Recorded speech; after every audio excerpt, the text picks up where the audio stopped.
où je voudrais donc partager avec vous mon point de vue sur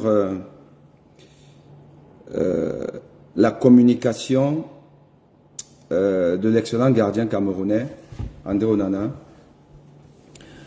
dans ce qu'on appelle le comeback, le retour d'une retraite anticipée, avec pour objectif la qualification pour la Coupe des Nations en Côte d'Ivoire. Déjà, je vous dis d'emblée, ce que j'ai dit ce matin lors de mon petit direct qui parlait du football comme opium du peuple, football comme poison pour le développement des pays qui, au lieu de penser justement aux vrais moyens de développement, aux vrais services à mettre en œuvre pour se développer, certains pays s'amusent à faire du ludique le poumon de leur source de développement. Et c'est terriblement triste de constater que le sport aujourd'hui, qui n'est que business dans les pays occidentaux, parce que ça fait rentrer de l'argent, et ça fait surtout rentrer de l'argent à ceux qui sont directement impliqués dans le sport, mais pas à la population générale, parce que la population générale vit d'autres sources d'activité, des sources d'activité qui, pris ensemble dans la globalité, sont quand même finalement plus rentables que le sport lui-même. Parce que le sport profite à Cristiano Ronaldo, à Neymar, à Mbappé. Eux, ils sont riches. Ils sont même très riches. Les dirigeants sportifs, certainement également. Mais les téléspectateurs sont des pauvres types. Les spectateurs et les amoureux du sport et du football en particulier sont comme les joueurs de loto. Vous connaissez un joueur de loto qui est riche? Ça n'existe pas. Regardez tous ces gens qui jouent au jambo. Le jambo qui est devenu en fait une activité plutôt noble dans les pays pauvres et au Cameroun en particulier. Le jambo qui aujourd'hui est un sponsor officiel de la chaîne TV des 1000 collines du Cameroun qu'on appelle Vision 4.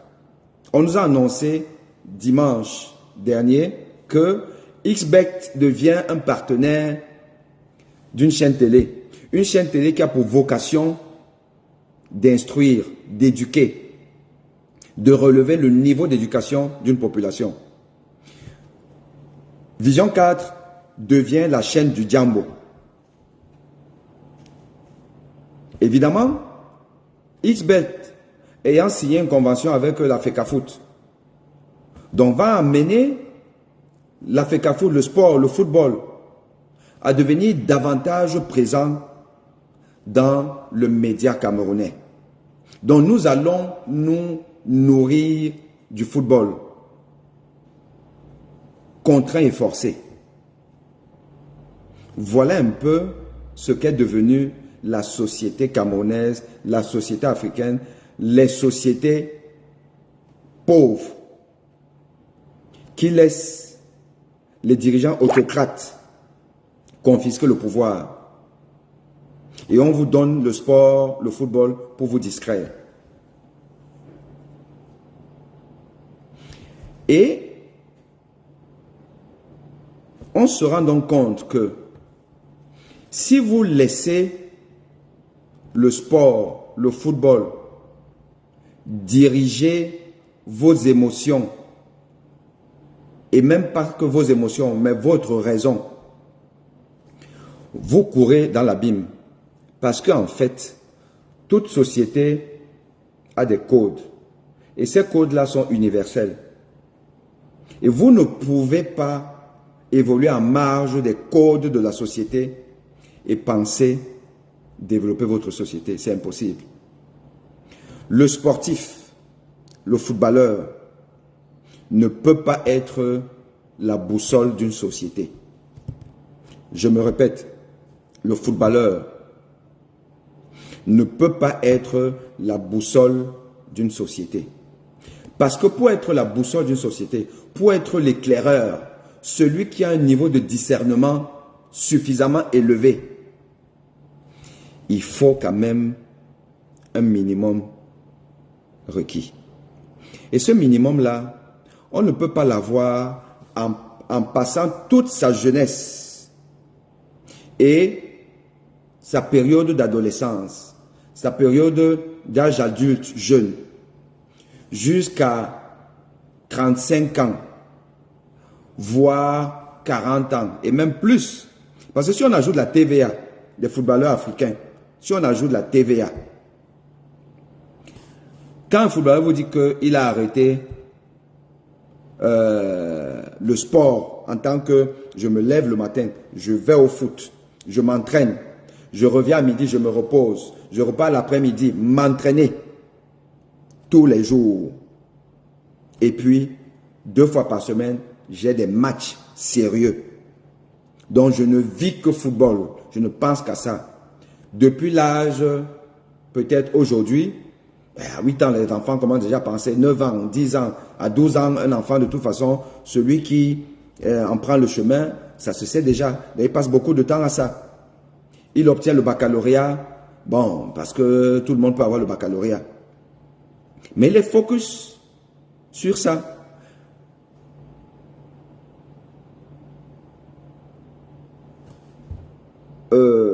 Les plus grands footballeurs du monde, ils ont commencé précocement à devenir des gens qui consacrent leur vie au sport.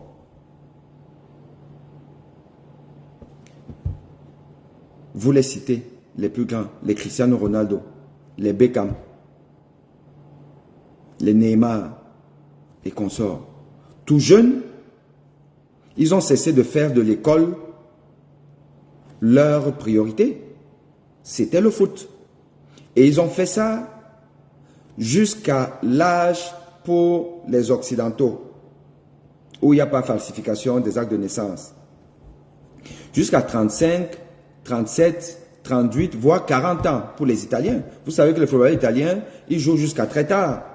Maldini a arrêté le football, peut-être il avait 40 ans ou, c'est pas, ou un peu plus. Dinosov, le grand gardien italien, à 42 ans, il joue encore.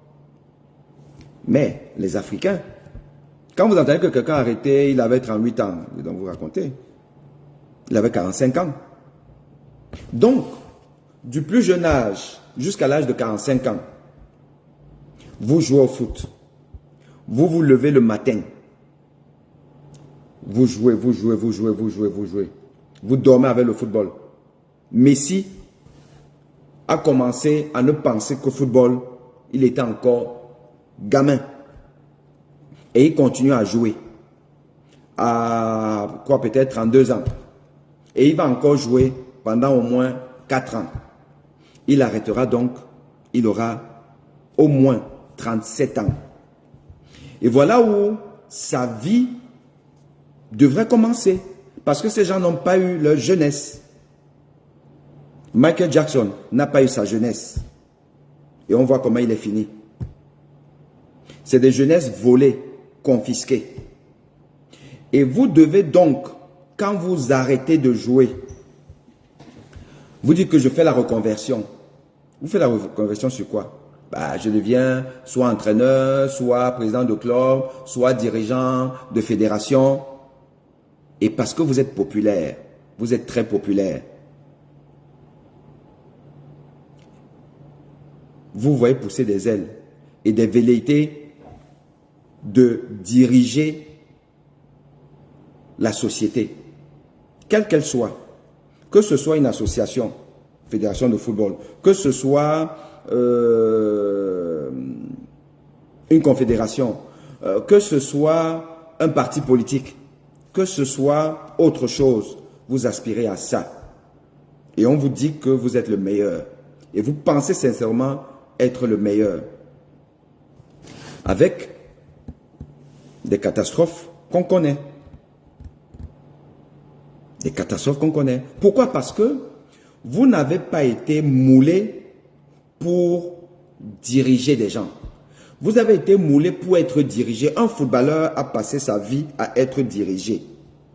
Le footballeur a passé sa vie à être dirigé. Avoir des coachs, avoir des managers, avoir des présidents, à écouter et transformer sur le terrain son savoir, sa connaissance. C'est ça le footballeur.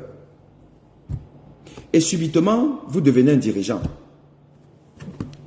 Mais souvent, un piètre dirigeant. Et aussi, vous êtes mal conseillé. Et vous n'avez pas la capacité de discernement de se dire que bon, je dois dire ceci, je dois dire cela, voici ce que je ne dois pas dire et tout. Et nous allons donc parler de la lettre de André Onana. Le contexte, nous le connaissons tous. Juste pour résumer, André Onana, gardien titulaire de l'équipe nationale du Cameroun, titulaire à l'Inter de Milan, qui fait une excellente saison, va dans la Coupe du Monde avec les Lions et il a un style de jeu qui, a priori, ne plaît pas à son staff technique, notamment à l'entraîneur-coach, l'excellent défenseur, ex-défenseur Sombaranak. Et donc, ils ne s'entendent pas sur l'approche, sur le style qu'ils devraient avoir. Bon. Et à cause de ça, il y a donc des dissensions. Il y a donc une mésentente, des éclats de voix. Et nous avons tous écouté l'interview du capitaine Aboubakar Vincent, qui expliquait que voilà,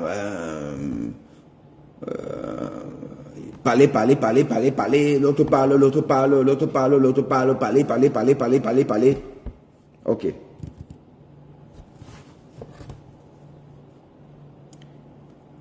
Donc, nous avons suivi ça.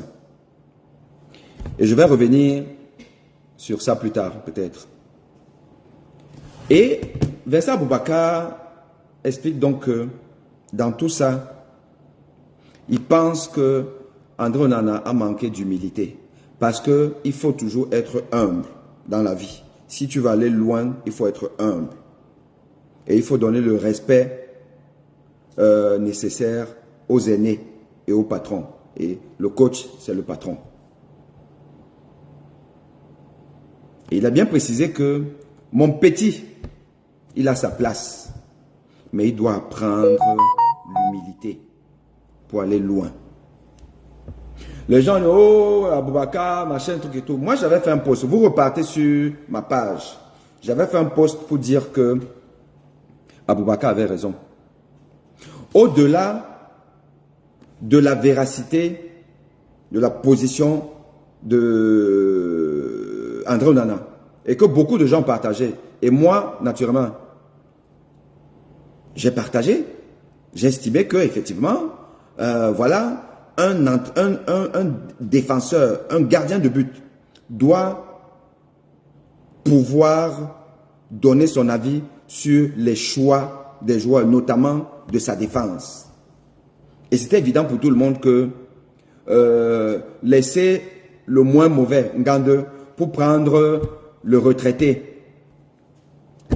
Vous allez me dire son nom, qui était pourtant un excellent footballeur, hein, parce que quand il était jeune, à Marseille et tout ça, le défenseur en question, là, j'ai un peu un trou de mémoire, j'oublie son nom, c'était un bon footballeur, mais sauf qu'à un moment donné, dans la vie, la retraite n'est pas faite pour des cons. Et il ne mettait pas André Onana en sécurité, il ne rassurait pas. Donc ça, plus la tactique, sortir le ballon par sur le côté ou machin, tout. Bon, il faut quand même dire que ça lui réussit à l'Inter, à l'Ajax, à Inter et maintenant à Manchester United. C'est pour ça quand même qu'il est titulaire dans ce grand club. Mais c'est vrai aussi qu'il y a un contexte qui est que les défenseurs de ces clubs professionnels ne sont pas les défenseurs du Cameroun. Ou quand on voit dans quel club le meilleur défenseur camerounais joue, ben on peut comprendre quand même que ces gars-là n'allaient jamais jouer avec André Onana en club. Jamais. Aucun d'eux ne peut être même remplaçant à l'Inter de Milan, à Ajax ou à Manchester United. Bon, on peut comprendre que, voilà, par rapport à ça, l'entraîneur estime que, bon, écoute, quand même, dit comment que nos défenseurs là, bon, on n'a pas mieux, mais quand même, donc, on ne prend pas des risques. Parce qu'on ne prend pas les risques avec tout le monde. Bon, ok. Mais le fait est que, quelle que soit la vie qu'on a, la position qu'on a, l'humilité précède la gloire. Et ça, c'est ce que Vincent Aboubakar essayait de dire à son petit, qu'il appelait même affectueusement mon petit. Il n'y a pas plus rassurant que ça. Et nous, les Africains, les Bantous, on sait ce que ça veut dire. Quand je dis que mon petit, c'est affectif. Alors, André Onana nous sort donc un communiqué que nous allons relire. Je pense que vous tous, vous avez lu ça, mais nous allons quand même relire ça rapidement. Voilà. Nous allons quand même relire ça. Ok. Dans le monde du football, tout comme dans la vie, des moments déterminants surviennent, exigeant des choix cruciaux. Ces derniers mois, j'ai été confronté à des épreuves marquées par l'injustice et la manipulation. Injustice et manipulation, il le dit. Pourtant, mon amour et mon attachement inébranlable envers ma patrie, le Cameroun, demeurent intacts. Mon désir de représenter mon pays n'a jamais fléchi depuis ma jeunesse.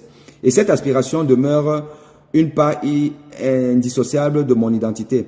Rien ni personne ne saurait ébranler cette conviction. Je réponds à l'appel de ma nation avec une certitude inébranlable, conscient que mon retour ne vise pas seulement à honorer mon rêve, mais également à répondre à l'attente et au soutien des Camerounais, qui méritent une équipe nationale déterminée à briller. Face à la manipulation, au mensonge et à l'abus de pouvoir, face à la manipulation, au mensonge et à l'abus de pouvoir, je choisis de demeurer fidèle à mon idéal. En représentant avec fierté un pays qui mérite notre engagement sincère. C'est le moment de nous unir, d'œuvrer en harmonie pour notre bien commun, le Cameroun. Je tiens à saluer le gouvernement qui œuvre de façon acharnée à l'édification d'un Cameroun meilleur et pour tous. Je tiens à saluer le gouvernement qui œuvre de façon acharnée à l'édification d'un Cameroun meilleur et pour tous. Mes grandes pensées vont à l'endroit du peuple camerounais à qui je dis infiniment merci pour son soutien et que j'ai hâte de retrouver. Le temps, infaillible juge de toutes choses, finira par nous éclairer et révéler la justesse de nos actions. Mon engagement envers le Cameroun reste indéfectible et je suis déterminé à jouer mon rôle pour le voir prospérer. Alors rendez-vous le 12 septembre prochain à Garoua. Quand j'ai lu cette lettre, j'ai compris que le Cameroun est foutu. Le Cameroun est foutu. Le Cameroun, c'est un faux pays. Le peuple camerounais est abandonné. Il n'y a plus d'espoir. Quand la jeunesse camerounaise écrit ce genre de choses,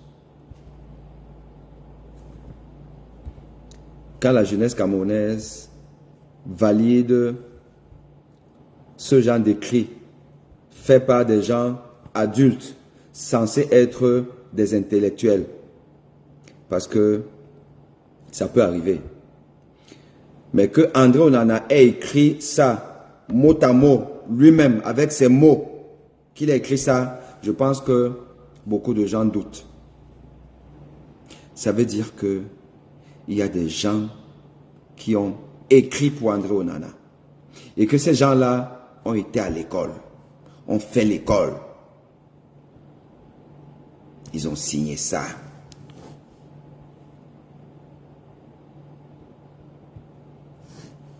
Le Cameroun est maudit. Le Cameroun doit être désenvoûté. Ce n'est pas possible. Celui qui a écrit ça pour André Onana déteste le Cameroun. Au-delà du foot, parce que je m'en fous, je vous ai dit ma position. Je souhaite que le Burundi nous élimine et le Burundi va nous éliminer. Enregistrez mes paroles. Le Burundi va nous éliminer. Mais ce n'est pas ça mon problème. Ça va bien au-delà de l'esprit maléfique qui se cache derrière cette lettre maudite. Comment voulez-vous qu'un monsieur qui écrit ça, qui est en train d'insulter, qui est en train d'assassiner son entraîneur et son président de fédération, comment vous voulez que même les ancêtres, les dieux du Cameroun lui soient favorables, le bénissent, lui disent « Petit, va là-bas, tu n'encaisseras aucun but ». Est-ce que vous réalisez même ce que ce gamin a écrit? Même gamin adulte. Vous connaissez ma défiance vis-à-vis du président de la Fédération camerounaise de football. Parce que j'estime qu'il aurait fait 1000 fois mieux. Mais je ne cautionne pas la bêtise. Je ne cautionne pas l'injustice. Je ne cautionne pas le manque de respect. La Fédération camerounaise de football, avec toutes les gaffes qui ont été commises au Qatar et après, même avant, ne mérite pas ce genre de test.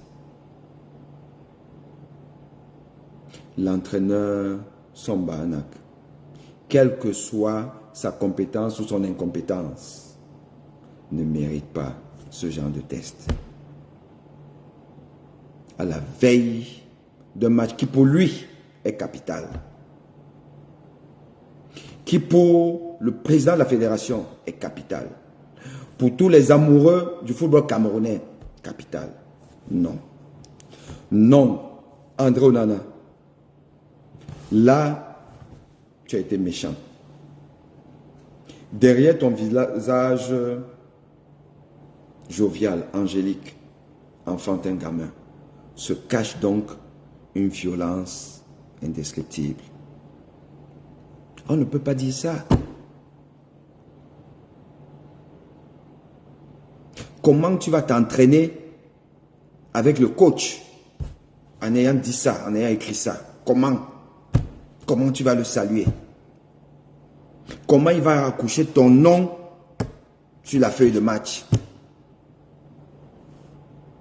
Comment tes coéquipiers qui ne gobent pas ça? Ton capitaine t'avait dit qu'il faut être humble.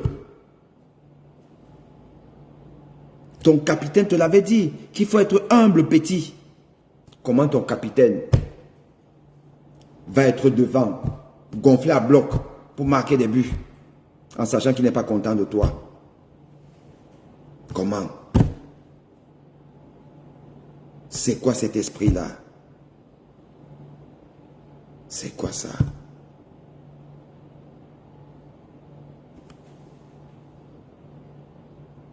Je tiens à saluer le gouvernement qui œuvre de façon acharnée à l'édification d'un Cameroun meilleur et pour tous. Là, André Onana, tu es déjà rentré dans la politique. On n'est plus dans le sport. Tu es rentré dans la politique. Et tu es en train d'insulter le peuple camerounais. Tu nous insultes. Tu nous dis que le gouvernement vraiment dépasse le gouvernement rwandais, dépasse tous les gouvernements du monde, c'est le meilleur gouvernement. Ça, c'est ce que tu es en train de nous dire. Parce que tu vis bien. Parce que tu gagnes des millions. Tu es à l'aise. Tu es de l'autre côté maintenant. Des en haut d'en haut. Tu insultes le peuple camerounais. Tu m'insultes. Moi que le gouvernement a abandonné aux mains des assassins de l'université de Douala. Tu m'insultes. Tu oublies que quand tu vas finir ta carrière, tu vas venir t'asseoir là, quand les belles Joseph Antoine, les Roger Mila sont assis là. Et le jour où ils sont malades, avant de prendre l'avion, ils se font d'abord soigner là, par des médecins peut-être qui ont été mal formés. Tu viens m'insulter. Tu viens insulter le peuple camerounais. Tu parles du gouvernement.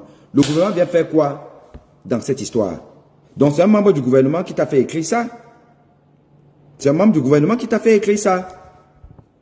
Pour insulter ton entraîneur, insulter ton président de fédération, insulter les Camerounais, c'est un membre du gouvernement qui t'a fait écrire ça. Vous voyez comment vous êtes?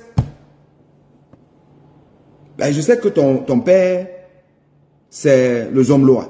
On le sait tous. Et qu'il est en difficulté maintenant. Il est en difficulté en prison. On a renouvelé son truc là. Donc il faut le flatter. Enfin, il faut flatter ce fameux gouvernement par tous les moyens et tout. Et qui mieux que toi pour porter secours à ton père Zomloa?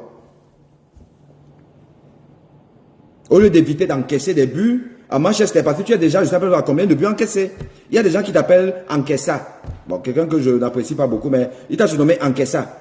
Et on sait que tu es monsieur au moins un but, si ce n'est 2 par match. Bon, il y a des buts où bon, tu ne peux rien, mais il y en a d'autres que quand même, voilà. Et puis la haute compétition, hein. La haute compétition. Vous êtes là, on a l'impression, les Camerounais ont l'impression que le football a commencé aujourd'hui, hein.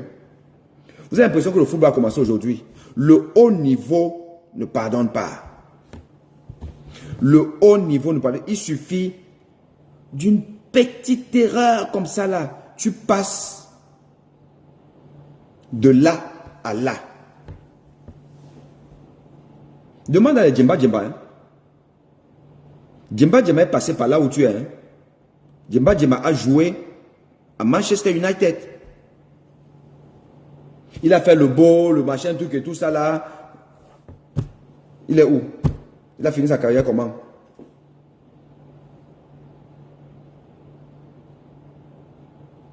Les gens qui peuvent parler ici dehors,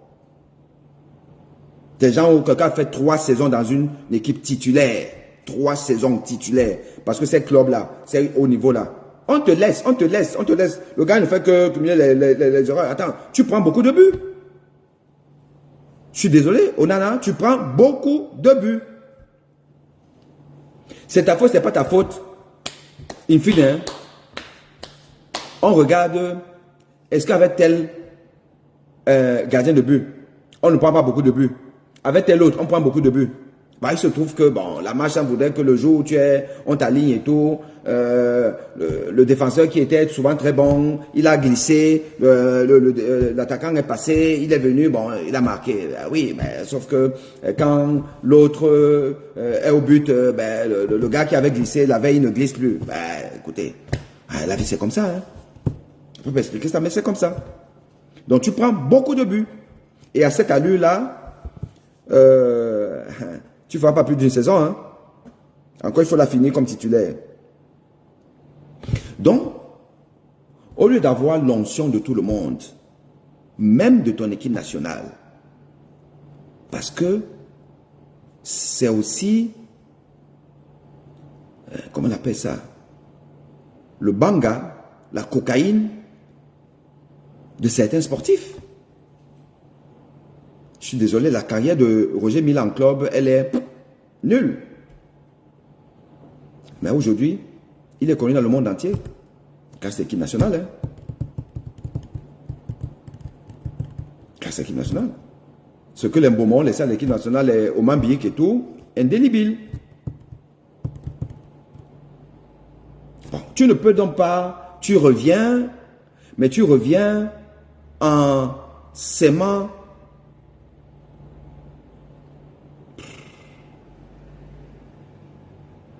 l'effroi, la stupeur dans la tanière, où je suis sûr que certains de tes coéquipiers, quand ils ont lu ça, ben ils se sont dit, quand même. Et comment tu vas performer? Tu vas performer comment? Tu crois que même tes gars de Manchester, quand ils vont lire ça, si tu leur fais des prestations stratosphériques, bon, mais si tu commences à continuer toujours à encaisser, on va se rappeler de ça. Parce que ça, ce n'est pas un esprit sportif. Je suis désolé. Là, tu insultais tout le monde. Tu insultais tout le monde. Et donc, c'est pour dire que vous, le peuple là, qui pensez que le football, les footballeurs aujourd'hui sont devenus les plus grands intellos, les plus grands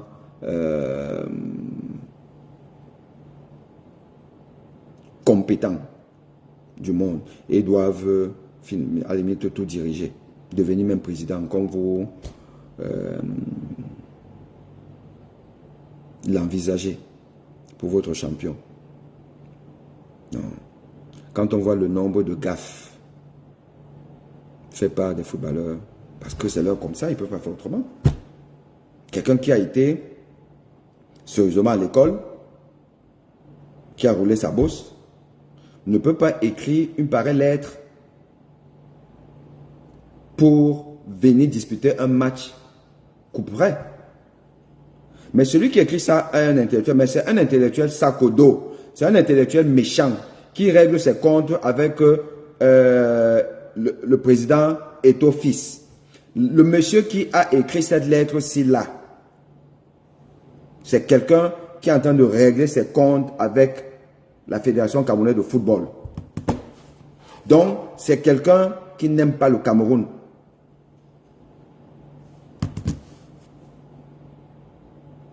Parce qu'il souhaite la défaite du Cameroun, pas dans les mêmes origines que moi. Moi, je dis que je souhaite la défaite du Cameroun parce qu'à un moment donné, le football ne doit pas être le centre des préoccupations des Camerounais. Et qu'à la suite de cette défaite-là, on doit décider des états généraux du sport au Cameroun et du football en particulier. Et avec pour, entre autres résolutions, on arrête le football de compétition pendant 2 ans. Le Cameroun ne s'inscrit à aucune compétition. On développe le football amateur. On le développe, on met de l'argent là-bas. Tout l'argent que la fédération met dans les clubs Elite One et tout là, non. On divise de moitié, on rapatrie le reste chez les amateurs. On crée des vraies académies de football. On apprend aux gens à amortir le ballon, à jongler.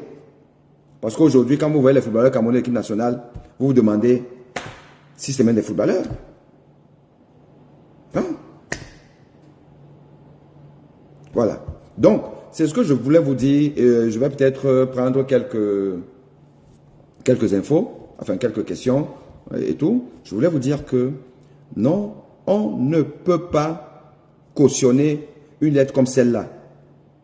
Normalement, André Onana ne peut pas être aligné le 12. Je suis désolé. Il ne peut pas être aligné.